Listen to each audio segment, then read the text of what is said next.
A'udzubillahi minasyaitonirrajim. Bismillahirrahmanirrahim.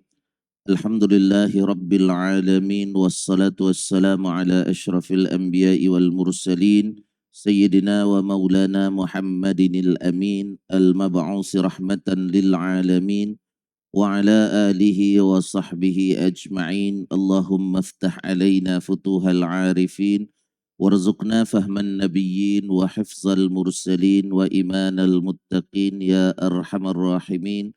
Allahumma rzuqna ilman nafi'a ya karim. Assalamualaikum warahmatullahi wabarakatuh. Tuan-tuan dan puan-puan muslimin muslimat sedang jemaah yang dirahmati Allah Subhanahu wa taala. Alhamdulillah, syukur kehadrat Allah kerana kita masih lagi diberikan kesempatan oleh Allah Subhanahu wa taala untuk sama-sama kita berada dalam halaqah ilmu kita pada pagi ini. InsyaAllah menyambung perbincangan kita berkenaan dengan mutiara nasihat para ulama. Dan hari ini insyaAllah kita sambung perbincangan kita pada mutiara nasihat yang ke-29. Ya, mutiara nasihat yang ke-29 berkenaan tajuk yang diberikan oleh penulis agar diri kita terjaga. Maknanya macam mana nak memelihara diri kita supaya sentiasa berada pada redha Allah Subhanahu wa taala. Itu ceritanya. Baik. Dia kata salah satu pendahulu kita yang saleh memberikan nasihat. Ya, ini istilah yang dia guna pakai. Salah satu pendahulu kita, kalau istilah mudahnya seorang ulama salaf telah berkata. Ya, salaf ini kita kira 300 tahun selepas daripada zaman Nabi SAW. Selepas daripada itu semua sebut khalaf belaka. Kita sebenarnya dalam isu salaf ataupun khalaf ini, dia punya manhaj asal semua sama. Itu je kena pegang. Tak kira lah salaf ke, khalaf ke, manhaj dia mesti Quran dan sunnah, dia tak lari. Okey, itu sahaja. Cuma ada perbezaan pandangan tentang isu takwil, tak takwil, itu tak berbincang lah. Ya, benda-benda yang seumpama itu dia akan lebih merugikan umat, memecahkan umat daripada menyatukan umat kita yang dah memang berpecah belah dah lah ni. Ya, nah, baik. Jadi jangan cari perkara yang boleh memecah belahkan umat Islam. Baik. Jadi apa kita kata, ulama salaf, salah seorang daripada ulama salaf memberikan nasihat kepada kita. Dia kata, manittaqallaha faqad hafiza nafsahu wa man dayya'a taqwahu faqad dayya'a nafsahu wallahu ghaniyyun anhu. Ya. Wa manittaqallaha faqad hafiza nafsahu wa man dayya'a taqwahu faqad dayya'a nafsahu wallahu ghaniyyun anhu. Dia kata sesiapa sahaja yang bertakwa kepada Allah, sesungguhnya dia telah menjaga dirinya. Sebaliknya sesiapa yang tidak bertakwa, sesungguhnya dia telah menelantarkan dirinya, yakni membiarkan dirinya sendiri, dan Allah juga tidak membutuhkan, yakni tidak memerlukan dirinya. Ya, maksudnya dia kata siapa yang bertakwa kepada Allah, maka sesungguhnya dia telah pun berada pada satu kedudukan terpelihara dirinya. Terpelihara diri. Dan orang yang tidak bertakwa kepada Allah Subhanahu wa taala, ada dua perkara dia sebut. Satu, diri dia akan terbiar begitu sahaja. Yang kedua, Allah juga tidak akan mempedulikan dia. Ya, dua situasi orang yang tidak bertakwa. Cuba tengok apa yang diterangkan oleh penulis. Dia kata, siapa yang bertakwa kepada Allah, maka Allah akan menjaga dirinya, iaitu menjaga agama dan dunianya. Menjaga agama mencakupi dua hal. Pertama, menjaga iman agar tidak rosak dengan maksiat ataupun racun pemikiran. Satu. Kedua, menjaga imannya saat datangnya ajal sehingga meninggal dunia dalam keadaan beriman. Kemudian dikata menjaga dunianya pula mencakup banyak hal. Menjaga dunia. Pertama, badannya. Kedua, istri, anak-anak dan keturunannya. Ketiga, hartanya dengan memberi kemudahan untuknya agar boleh mendapatkan harta dari sumber yang halal dan membelanjakannya pada sasaran yang tepat. Yang keempat, kesehatan anggota tubuhnya. kelima sehat pemikiran dan kualiti akalnya. Kemudian dia kata apa? Sebaliknya orang yang tidak bertakwa bererti tidak menjaga dirinya sendiri kerana Allah Subhanahu wa taala tidak akan memeliharanya. Ini yang diberikan oleh penulis. Maknanya dalam bahasa yang mudah tuan-tuan dan puan-puan, apa yang kita nak sebut pada pagi ini ialah berkenaan dengan ungkapan salafus salih ini ialah nak beritahu pada kita tentang kepentingan takwa. Benda yang dah banyak sekali disebut. Tiap-tiap minggu kita ingat benda yang sama. Khatib mesti pesan benda yang sama. Ya, ittaqullah, ittaqullah. Kemudian mesti dipesan wala tamutunna illa wa antum muslimun. Orang lelaki mesti dengar punya. Ya, mesti dengar setiap minggu mesti dengar benda ni. Kecuali yang ada urusan itu, yang itu mungkin kadang-kala dia ada miss. Okay, miss. Mungkin dia sekali tak sempat nak datang solat Jumaat dan sebagainya, ada keuzuran dan sebagainya. Maka yang itu kita anggap bahawa dia mungkin miss sekali-sekala lah. Ya, baik. Walaupun kita sedia maklum bahawa solat fardu Jumaat ini adalah fardu ain. Okey, adalah benda yang wajib. Walaupun ada hadis Nabi SAW sebut tentang orang yang meninggalkan solat Jumaat 3 kali berturut-turut, tapi dia bukan dengan sengaja, sebab dalam hadis itu sebut tahawunan. Tahawunan ini maksudnya dia tinggal dalam keadaan dia pandang remeh solat Jumaat itu. Okey, dia tinggalkan, dia pandang remeh benda-benda solat Jumaat tu. Sebab ada orang yang meninggalkan solat Jumaat, ada dia punya sebab. Okey, ada sebab-sebab yang dibenarkan oleh syarak. Antara sebab yang dibenarkan oleh syarak, mungkin dekat rumah dia ada orang tua yang sakit. Dia tak boleh nak tinggalkan. Maka yang itu dibenarkan oleh syarak untuk dia meninggalkan Jumaat. Tapi dia tak boleh berterusan menjaga dalam tempoh masa melebihi tiga kali. Sebab itu bimbang dianggap tahawunan, bimbang dianggap meremehkan solat Jumaat tersebut. Ya, baik. Mungkin dia kena cari orang lain untuk ganti dia sekali-sekala, dia pergi solat Jumaat. Itu contohnya. Ya, baik. Macam juga saya keluar sikit. Macam juga kawan-kawan kita yang mana mereka bekerja di pelantar minyak. Ya, pelantar minyak tu walaupun ada 40 orang, melebihi 40 orang, dia tetap tidak dianggap tempat orang duduk. So solat Jumaat memang tidak boleh untuk dilakukan di pelantar minyak walaupun melebihi 40 orang. Okey, sebab itu saranan daripada agensi-agensi berkuasa agama kepada pihak berkuasa yang ada hubungan dengan isu apa kawan-kawan kita yang bertugas di pelantar minyak, maka mereka ini dimohon untuk bertukar shift mungkin 2 kali Jumaat, dia tukar. Kemudian orang lain. Itu sahaja cara yang boleh diberikan nasihat supaya mereka tidak meninggalkan Jumaat berturut-turutan. Ya, baik. Jadi apa yang kita nak sebut di sini ialah berkenaan dengan takwa kepada Allah Subhanahu wa taala, tentang kepentingan takwa. Baik. Tuan-tuan dan puan-puan, ya. Bila sebut takwa ni biasanya orang Melayu dia akan mudah istilahkan takwa ini rasa takut kepada Allah. Tapi istilah yang tepat kalau takut dia pergi kepada makna khasyah. Khasyah ini sebenarnya makna takut. Tapi takwa ni kalau kita dengar khatib baca atas mimbar pun dia akan pesan kan. Bertakwalah kita kepada Allah dan sebagainya. Kadang-kadang dia terjemahkan hendaklah kita menimbulkan rasa takut kepada Allah. Dia asal perkataan takwa itu benteng. Wiqayah. Waqa, ta, qaf, waw, ya tak ada titik. Takwa. Dia asal perkataan waw, qaf, ya tak ada titik. Waqa. Waqa ini maksudnya pelindung. Ya, pelindung. Bermakna dalam erti kata khasyah. Takut tu dia tak lari makna. Khasyah tu betul juga. Sebab rasa takut kepada Allah, takwa ni ya, rasa takut kepada Allah yang mana akhirnya dia akan berjaya membenteng diri kita, melindung diri kita daripada buat benda yang Allah larang, dan akhirnya dapat melindung diri kita daripada murka Allah, yang akhirnya dapat melindung kita daripada azab api neraka. Dia berpunca daripada apa? Rasa takut kepada Allah tadi, yang akhirnya mendapatkan 3 bentuk perlindungan tadi. Ya, jadi benda tu tidak lari makna dia. Baik. Jadi makna sebenar bagi takwa ini adalah kita anggap pelindung sebenarnya.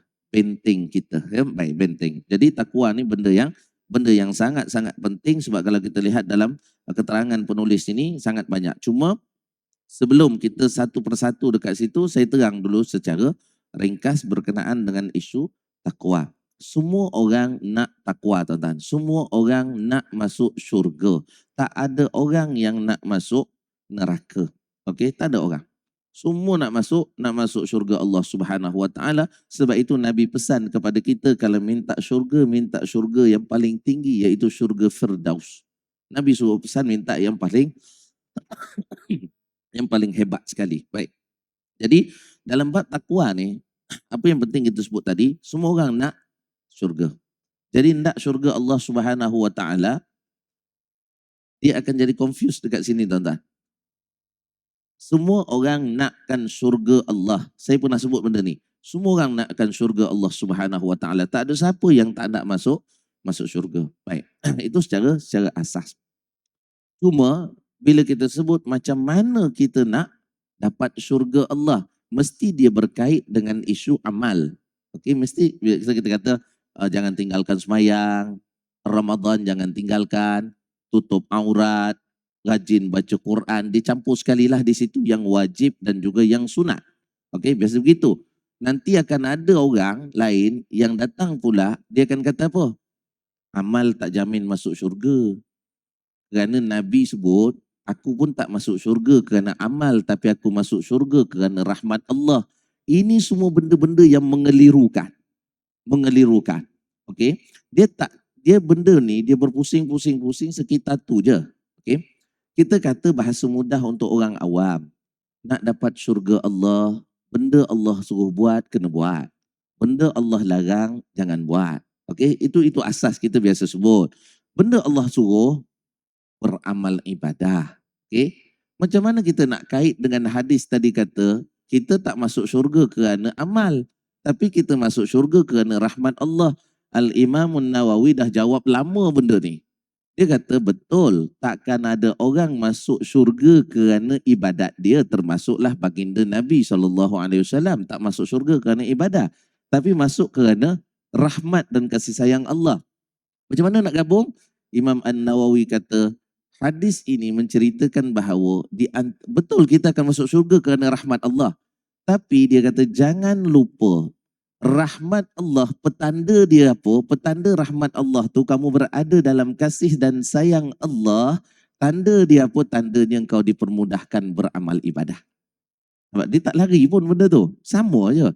Cuma macam mana kita nak tengok para ulama menilai perkara-perkara tersebut. Jadi perkara yang apa kita kata ada kesepakatan ulama macam mana, yang tu kita ikut saja. Yang mana ada khilaf dalam kalangan ulama, tak ada masalah. Ada khilaf. Ya? Benda yang ada khilaf, tuan-tuan, dia tidak menjejaskan ketakwaan kepada Allah. Contoh. Saya bagi contoh senang. Semalam, ada satu perbahasan. Ya, saya bawa dekat satu surau semalam. Perbahasan. Lepas mayang tu panjang cerita berkenaan dengan isu itu. Okay?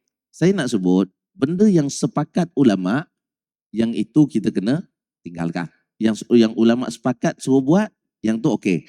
Yang ulama sepakat benda tu haram, yang tu memang kena tinggal. Okey, itu asasnya. Contoh kita bagi.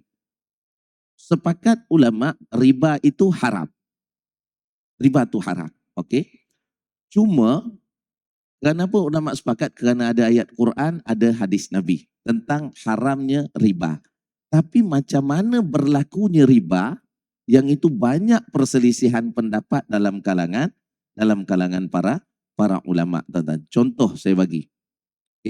Kita sedia maklum, pagi ni minta maaf sekali, dia mungkin agak berat sikit. Tapi saya bagi contoh, sebab benda ni sentiasa berkeliling di sekitar kita. Ya. Contoh, riba sepakat ulama haram. Macam mana berlakunya riba, yang itu banyak perselisihan pendapat dalam kalangan ulama. Contoh kita bagi. Emas. Kita bagi emas. Emas ini syarat dia tak boleh bayar secara bertangguh, ansur. Okey, itu asas dia.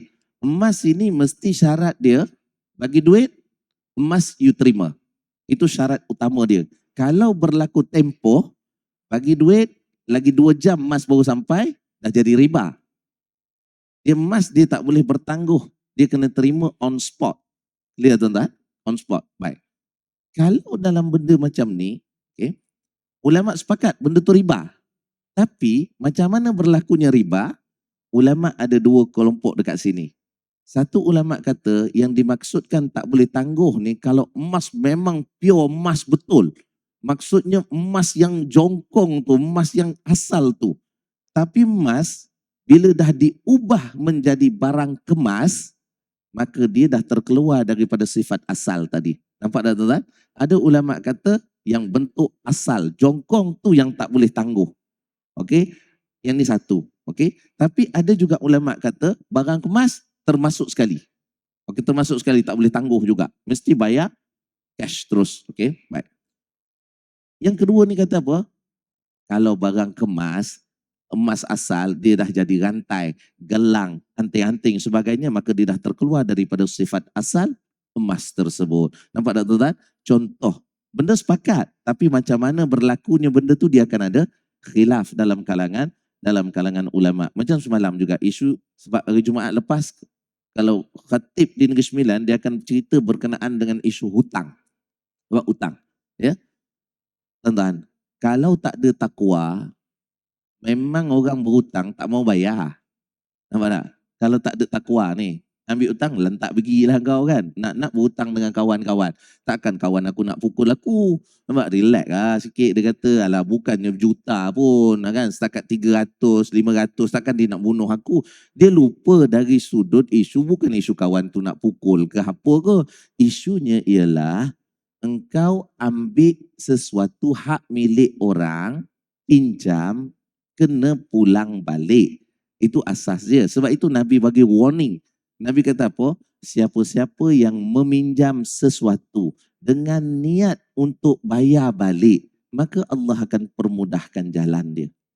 Okey, permudah. Tapi siapa-siapa yang pinjam sesuatu dengan niat memang tak mau bayar dah, dengan niat nak menyusahkan kawan tu, atlafahullah, Nabi kata Allah akan binasakan dia, Allah akan papakedanakan dia, Allah akan susahkan kehidupan dia. Walaupun kau pinjam berjuta tak bayar sekalipun, duit tu takkan cukup. Itu maksud dia. Okey, jadi saya nak sebut tadi bukan isu tu, saya nak sebut ialah isu takwa. Okey, takwa, kalau benda tu sepakat ulama memang kita kena ikut. Tapi kalau benda tu ada khilaf, ulama A kata macam ni, ulama B kata macam ni. Kita ambil ulama A. Kawan kita ambil pandangan B. Kita tak boleh kata kawan kita tidak bertakwa. Itu maksud saya nak sebut. Benda khilaf tuan-tuan, kita buka ruang seluas-luasnya. Okey, perselisihan pendapat bukan perselisihan kita kat kedai kopi. Kan? Ini perselisihan para ulama. Contoh. Tuan-tuan, kita buka ruang, kita terpulang. Isu hutang sebagai contoh, sebab khatib baca hutang hari itu kan. Isu hutang sebagai contoh. Kita sedia maklum bahawa kita nak sumber pendapatan kita semuanya sumber yang bersih. Okey, yang bersih. Baik. Kita bagi pada kawan kita pinjam RM1,000 sebagai contoh. RM1,000. Saya nak poinnya apa? Benda yang khilaf tidak menjejaskan takwa kalau kita pegang A atau B. Itu poin saya. Baik. Isu hutang sebagai contoh, kawan kita pinjam RM1,000 daripada kita. Dan kemudian dia kata kita akan bayar balik pada tarikh sekian. Asas utama kena ingat, kalau kita bagi dia pinjam RM1,000 dan kemudian kita letak syarat kalau kau bayar lebih pada sebulan jadi RM1,200. Itu confirm tak ada takwa terus. Sebab itu memang riba. Okey, itu memang riba. Tambahan daripada modal asal. Tak boleh. Okey, tapi itu macam mana tuan-tuan? Saya nak bezakan antara benda yang menyebabkan takwa dengan tak ada takwa tu. Okey, bila kita bagi pinjam pada dia, kita pun kata, Mat, Mat, ini aku bagi kau pinjam duit ni. Kalau kau bayar dalam tempoh 30 hari, maka RM1,000 je lah. Tapi kalau kau bayar lebih daripada tu, kena naik sikit lah. Bukan bunga pun, untung je. Sama je. Kau tukarlah istilah apa benda pun. Tetap benda tu sama je. Dia kata, okey, sebab prinsip asas Islam, duit tak boleh menghasilkan duit. Duit tak boleh hasilkan duit. Yang boleh hasilkan duit, kerja. Itu prinsip Islam. Okey, Barat punya prinsip duit boleh hasilkan duit, itu jadi riba. Okey, baik. Kita bagi dia RM1,000 pinjam dan kita letakkan syarat kalau kau bayar dalam tempoh sebulan RM1,000. Kau bayar lebih daripada itu maka dia akan jadi RM1,200. Contoh. Okey. Walaupun ada akad, dua orang tu siap bersalam lagi kata halal ya, halal. Tetap tak halal. Redha Ustaz, redha dekat benda haram dia tak jadi halal. Nampak tak? Dia tetap tak boleh bertukar hukum. Clear tuan-tuan? Baik. Kalau ini berlaku, memang tak bertakwa terus. Okay? Dianggap tidak bertakwa kena langgar perintah Allah Subhanahu wa taala. Baik. Itu pun bagi dia duit. Tapi kalau tak ada perjanjian, tak apa. Bagi dia RM1,000, kata kat dia, Mat, ini kalau boleh kau bayar dalam sebulan lah, Mat. Sebab nanti bulan depan aku pun nak pakai. Dia kata, okey, tak ada masalah. Dia pun baik. Usaha, tiba-tiba, dia kata, telefon kita. Dia kata, Lih, aku minta maaf lah, bulan ni aku pun sengkek, aku tak boleh bayar lah. Bisnes aku down sikit. Tapi aku janji, dia sepatutnya bayar pada, contohlah kita kata, 29 hari bulan 3. Contoh. Dia kata, aku minta tempoh 15 bulan 4, aku bayar, Mat. InsyaAllah aku bayar. Okey. Dia pun okey. Lepas tu tiba-tiba 15 bulan 4, dia memang datang jumpa kita. Dan dia bagi dalam envelope, Mat, ni dia kata aku pinjam duit kau dulu, inilah hasilnya. Nampak tak? Lepas tu kita pun okey, terima kasih lah. Dia pun balik. Okey, kita pun balik rumah, kita pun buka envelope, bagi pinjam berapa je? RM1,000. Buka balik envelope, ada RM3,000. RM3,000 dalam tu. Nampak? Kita buka-buka, wah ni mungkin Mat hari tu untung kot. Kita pun buka. Yang tu boleh ambil ya tuan-tuan. Yang itu boleh ambil, tak ada masalah. Sebab tidak ada perjanjian awal. Dia memang nak bagi, tak ada hal. Kita pun seronok je sebab daripada RM1,000 dapat RM3,000. Tak ada orang tak seronok. Lepas 5 minit dapat call. Dia kata, Mat, sorry, envelope salah. Envelope salah. Sepatutnya aku nak bagi orang lain, tu bagi kat kau. Nanti aku datang balik semula, pulang balik lah. Tuan-tuan, dekat sini pun ada masalah. Bila ada orang kata, Mat, tak boleh ambil balik sebab ustaz cakap itu hibah. Bila hibah dah pegang jadi hak aku, tak boleh pulang balik. Ini salah dalam meletakkan hukum dekat situ. Itu bukan hibah, itu dia bayar balik. Lepas tu dia sedar kesilapan, kau wajib bayar balik semula dekat dia RM2,000 lagi. Sebab RM1,000 tu je hak kita tuan-tuan. Tapi kalau dia tak telefon dah, jangan pula kita telefon dia. Buat apa nak telefon dia? Dah dia tak telefon, makna dia bagi ya. Nampak tak? Ini kau ngada-ngada pula telefon. Tak. Dia dah tak telefon lepas pada 2-3 hari, memang dia untung bisnes. Habis cerita tuan-tuan. Nampak tak? Itu prinsipnya. Kalau dia tak apa, dia bayar. Okey, itu poin saya. Baik. Dia pun bayar, selesai masalah. Masalah pula timbul dekat sini, bila kita tahu Mat ni bayar dekat kita RM1,000 tadi, nampak tak tuan-tuan? Poin dia dekat sini, mana? Kalau kita letakkan syarat pada peringkat awal, kau pinjam RM1,000, bayar balik RM1,200, itu memang sepakat ulama rosak takwanya. Sebab memang tak ada rasa takut pada Allah, kau dah langgar perintah Allah. Baik, itu jelas. Kullu qardin jarra naf'an fahuwa riba. Nabi kata, segala bentuk pinjaman yang berlaku padanya manfaat, tambahan dan sebagainya, maka dia jadi riba. Jelas. Okey, baik.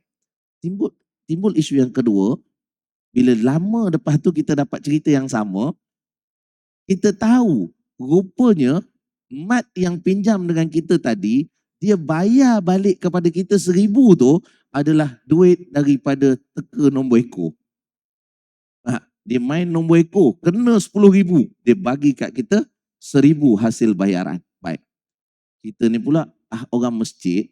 Nampak? Bila orang masjid, oh ini semua duit haram, tak boleh terima, pergi pulang balik kat Mat. Baik. Tuan-tuan, dekat isu pembayaran balik dengan sumber apa sekalipun, dia akan ada dua pandangan ulama.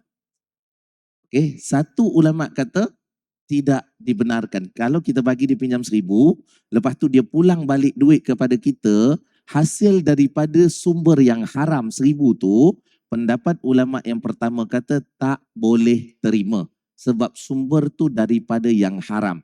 Tapi ada golongan ulama yang kedua yang menyebutkan bahawa boleh je terima. Sebab aku terima adalah kerana urusan pinjaman. Urusan dia cari duit tu dengan jalan apa, itu bukan urusan kita. Itu urusan dia. Nampak tak tuan-tuan? Jadi kalau siapa yang pegang yang sini atau pegang yang sini, dia tak ada masalah. Tapi orang Melayu punya sentimen, contoh Tok Imam.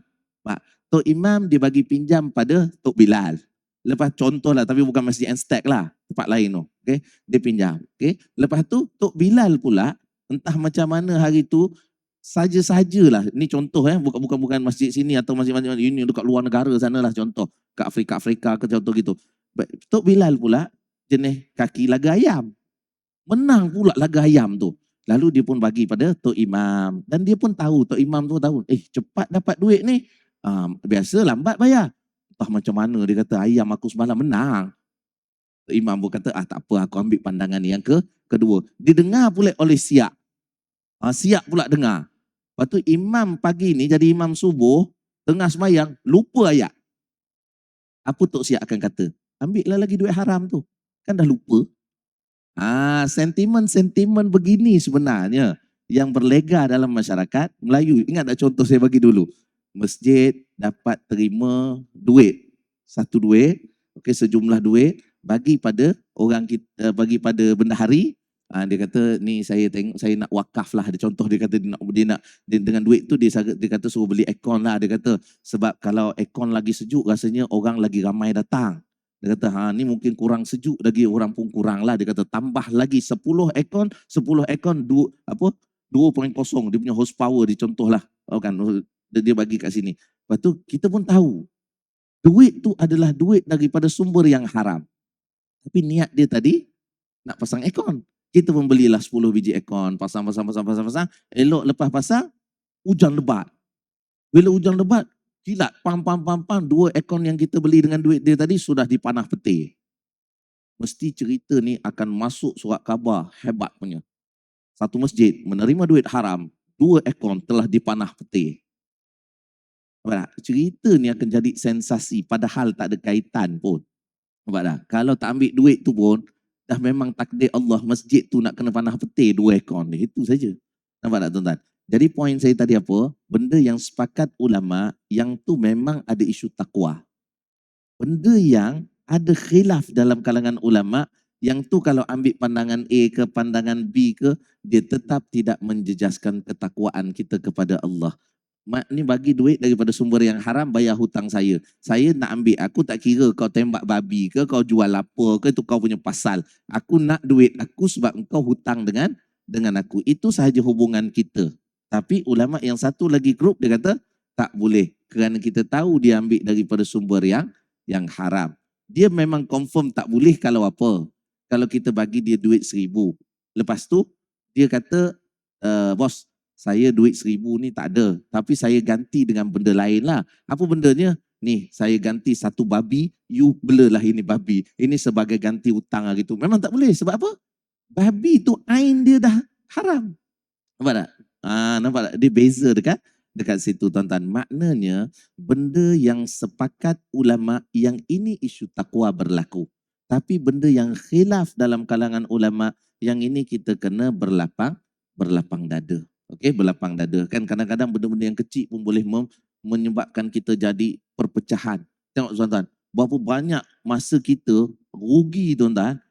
Ustaz-ustaz kita duk bertekak pasal zikir buang masa tuan-tuan.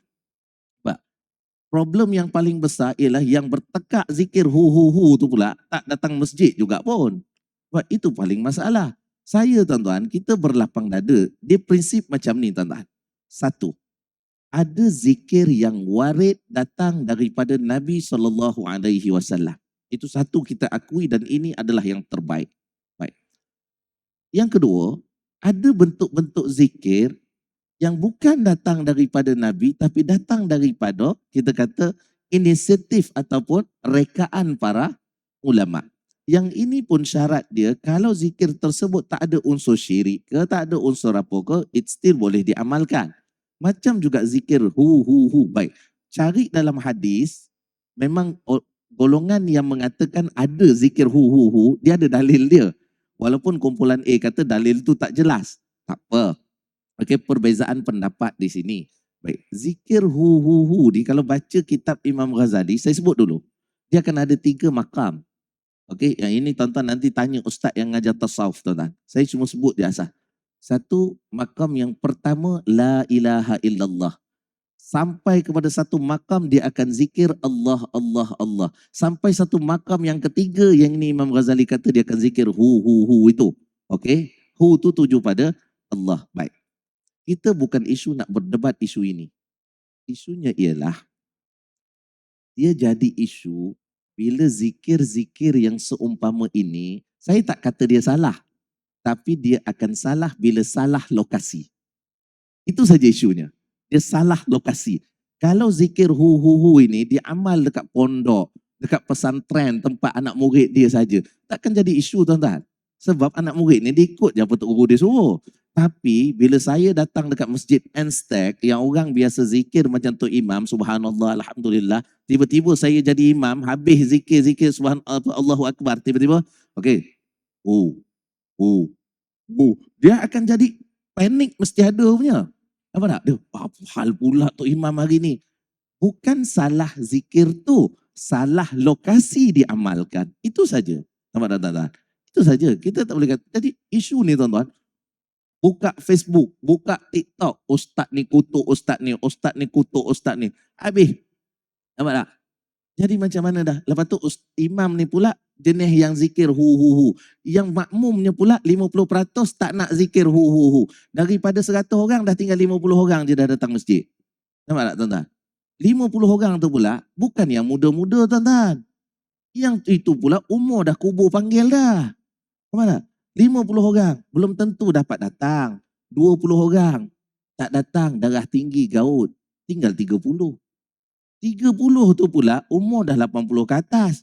Nampak tak? Nak pergi naik motor, cari pagi kunci lupa letak mana. 10 orang dah tak datang lagi. Tinggal je 20 orang. Nampak tak tuan? Berkurang. Akibat daripada apa tuan-tuan? Benda yang tak perlu diperbahaskan. Kita terangkan saja. Okey, jadi benda ni prinsip asas dia begitu tuan-tuan ya. Saya tak nak kata yang ni betul, yang ni salah. Saya kata yang ni ada ulama sebut, yang golongan ni kata Nabi tak sebut jangan amal lah. Oh dia bergaduh berbuat ni. Nampak tak? Bergaduh dundang yang rugi masyarakat awam. Okey, itu je bendanya. Jadi saya nak sebut poin saya tadi, benda yang sepakat ulama yang tu kalau kita ikut meningkatkan takwa. Kalau benda yang sepakat ulama benda tu haram, kita buat, dia akan menjejaskan takwa. Itu poin dia. Tapi benda yang selisih pendapat dalam kalangan ulama, kalau kita buat macam tadi kan, selisih pendapat, kalau kita ambil duit yang haram tadi, dia bayar hutang kita, insya-Allah tak jejaskan takwa. Yang tak ambil pun insya-Allah tidak melibatkan terjejasnya takwa, sebab benda tu benda khilaf dalam kalangan para ulama. Tuan-tuan ya, baik. Jadi itu contoh-contoh kita bagi, senang cerita. Tengok, sebagai contoh je pun dah sampai pukul 7. Habis cerita dah tuan-tuan. Itulah, tak apa. Itu keberkatan majlis ilmu tuan-tuan. Sekejap je rasanya, duduk-duduk kejap, tak sempat nak tidur dah. Nampak? Kalau yang tidur pula dia bangun-bangun, habis dah. Itu kira okey. Kalau dia bangkit-bangkit, tak habis lagi, itu tak okey. Bukan ustaz tak okey, dia tak okey. Nampak tak? Biasanya begitu tuan-tuan ya. Baik. Jadi apa yang saya nak tekankan dekat sini itu contoh-contoh yang berlaku. Cuma saya nak tekankan bahawa apa yang disebut dekat sini bahawa bila mana kita jaga takwa, saya ringkaskan saja. Dia kata apa? InsyaAllah iman kita akan meningkat. Bila iman kita meningkat, dia akan dorong kita untuk beramal ibadah yang lebih baik. Dan bila mana iman kita, takwa kita meningkat, insya-Allah dia akan pergi kepada bab tawaduk yang kita bincang sebelum ini. Dia akan pergi kepada bab apa? Bab kita tidak akan memandang rendah kepada orang lain. Walaupun dia pandangan berbeza dengan kita, dia tetap akan berada pada situasi, kita kata apa? Situasi, mungkin dia ada hujah dia, mungkin dia ada apa. Itu saja benda dia. Jadi kita masing-masing ada sebab. Itu yang kita sebut hari itu. Tawaduk apa tuan-tuan? Tawaduk Imam Hasanul Basri kata dalam buku yang sama kita ni, dia kata apa?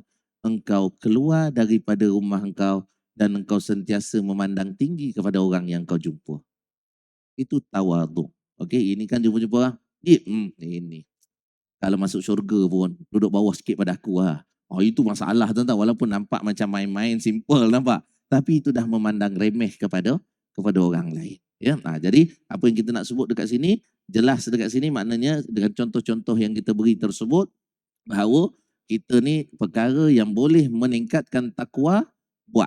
Terutama perkara yang sepakat ulama. Sepakat ulama benda tu okey, buat. Sepakat ulama benda tu haram, kena tinggal.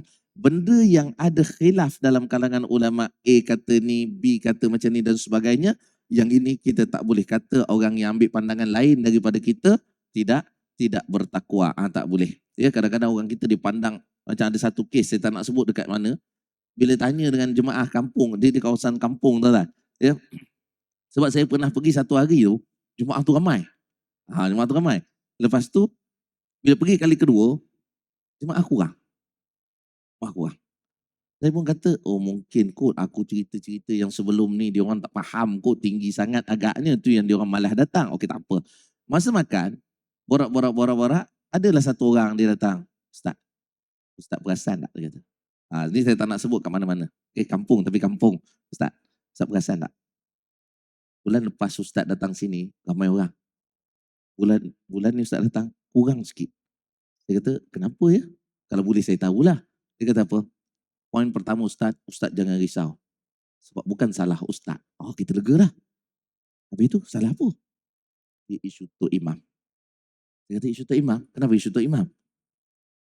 Yang ramai tak datang ni, sebab dia ada satu pegangan, jam kena pakai tangan kanan. Tok Imam pakai tangan kiri. So dia tak pergi sembahyang jemaah. Nampak tak tuan-tuan? Benda yang tak ada isu langsung. Bila saya tanya, kenapa isu pakai jam tangan kiri, tangan kanan? Sebab Nabi sentiasa mengutamakan tangan kanan. Saya kata, cakap kat dia balik, zaman Nabi ada jam tangan tak? Benda macam ni tuan-tuan, nampak tak? Itu yang Nabi pesan. Nabi kata apa? Syaitan telah putus asa untuk menyesatkan kamu dalam perkara besar. Tapi dia akan terus berusaha untuk menyesatkan kamu dalam perkara kecil. Nampak tak? Jadi kalau imam pakai tangan kanan ke tangan kiri ke, tak ada isu menjejaskan solat. Hatta kalau tu imam pakai gelang emas sekalipun, ikut je lah. Rukun dia betul, syarat dia okey, okey je. Habis pakai gelang emas tu Ustaz, itu dosa dia dengan Allah. Kerana tapi tak menjejaskan sah ataupun tidak salat. Kenapa? Melainkan kita rasa pelik. Hari ni Tok Imam datang jam tangan pakai kat kaki je. Kita tengok, aku bimbang solat aku ni sah ke tidak ni Kara. Sebab biasanya pakai kat kaki ni miring otak dia. Takut imam Karang tiba-tiba tak baca Fatihah ataupun tiba-tiba di semayang Allahu Akbar. Terus siratal ladzina an'amta alaihim. Ayat atas tak ada. Memang tak sah lah. Itu ada keraguan. Ada keraguan. Tapi selagi mana dia pakai jam tangan dekat kaki sekalipun, sampai habis semayang subuh, tak ada isu pun. Nampak tak? Cuma tanya oleh Tok Imam lepas tu, Mam, kenapa pakai jam tangan dekat kaki? Lah dia kata, terlupa. Dah biasa pakai dekat tangan, hari ni rasa pula pakai dekat kaki macam mana. Tak ada isu pun. Nampak tak? Tak ada isu. Nampak tak tuan? Poin saya ialah, takwa kita kena perlu lihat dari aspek yang berbeza. Satu perkara, kalau dia benda sepakat ulama, yang itu ada isu takwa. Tapi kalau benda khilaf ulama tuan-tuan, dia kalau tak pergi isu takwa, dia pergi isu tawaduk dan juga isu warak dekat situ. Warak. Nampak tuan-tuan? Kalau dia tahu kawan ni bagi duit daripada sumber haram, dia kata, boleh ganti duit lain tak nanti lambat-lambat pun tak apa. Itu bukan isu halal haram, di situ isu warak. Warak dia tak mau duit yang haram ini. Tapi jangan sampai menyusahkan pula. Kalau warak sangat menyusahkan, tak jadi juga. Pergi pasar, beli timun dekat Cina, RM10 bagi harga timun RM1. Cina pulang balik duit kepada kita RM9. Sibuk pula tanya tu. You pulang duit daripada saya ni, duit ni simpan dekat mana? Bank konvensional ke bank Islam? Dia kata ini bank konvensional punya, saya tak ada simpan bank Islam konvensional punya, untung kau mah. Dia kata, lepas tu, ni sebelum simpan tu dapat dekat mana? Ini saya jual babi mah. Tak apalah, ambil lah RM9 macam tu. Lesaplah duit kita, dia dapat daripada mana itu urusan dia, bukan urusan kita. Nampak tak tuan-tuan? Isu takwa pada perkara sepakat. Perkara tak sepakat, dia takkan jejas takwa, tapi dia isu warak atau tawaduk dekat situ. Ya baik. Jadi macam mana kita nak tingkatkan takwa kita kepada Allah? Balik semula awal kita sebut tadi, ibadat perkara yang sangat utama untuk kita laksana sebab dia berkait dengan peningkatan takwa. Dan kena ingat bila ibadah meningkat, takwa meningkat, rahmat Allah Ta'ala pasti akan turun. Bila rahmat Allah Ta'ala turun, antara petanda kita berada dalam rahmat Allah, satu, buat ibadah mudah. Yang kedua, Allah Ta'ala akan lindung kita daripada berbuat benda-benda maksiat. Itu tanda kita berada dalam rahmat Allah akibat daripada pemeliharaan takwa itu tadi. Ya, baik. Jadi moga-moga sikit sebanyak perbincangan kita tuan-tuan, masa lebih sikit, ya, diberkati dan diradai Allah Subhanahu Wa Ta'ala. Yang mana baik tuan-tuan datang daripada Allah, salah silap kesilapan saya. Aku qauli hadza wa astaghfirullahal azim li wa lakum. Assalamualaikum warahmatullahi wabarakatuh.